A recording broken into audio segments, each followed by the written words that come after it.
So yun, good afternoon mga ka-idol. Kakauwi lang natin sa trabaho kaya pagdaan natin doon may puto bongbong na tsaka puto kuwali. Ayan mga ka-idol, bibingka sa dito sa amin. Bibingka, ayan o. Bibingka. Tapos yung puto bongbong mga ka-idol. Ayan o.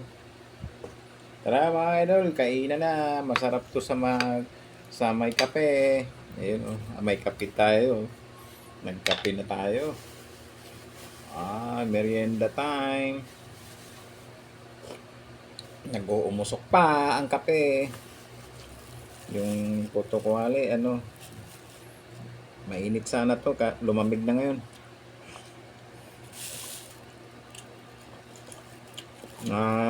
Long form video tayo ngayon mga kaidol.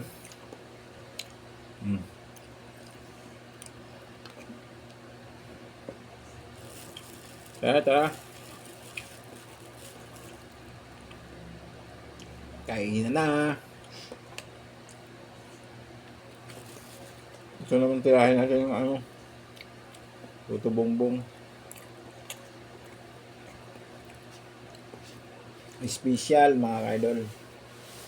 Yung special dito, kung ikumpara mo sa Montalban, mas masarap sa Montalban mga kaidol. Ewan ko ba kung anong mayroon doon sa Montalban. Anong ginawa nila doon. Ayan ang puto bongbong.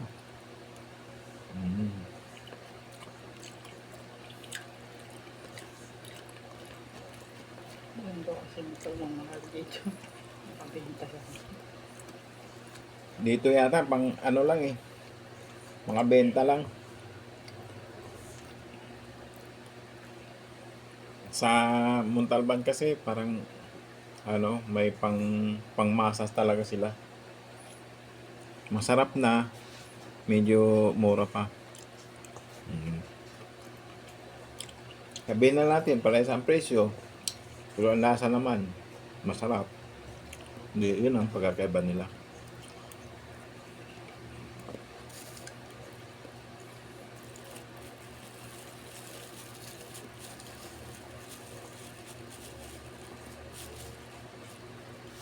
Kaway-kaway sa Tiga Montalban. Glenn Cayetano, shout out.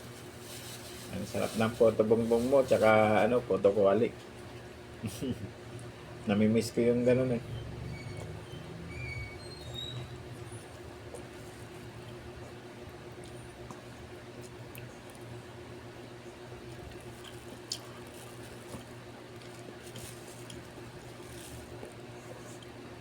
Thank you for watching. Salamat. Salamat sa suporta ng ating video. Mabos, Pablo.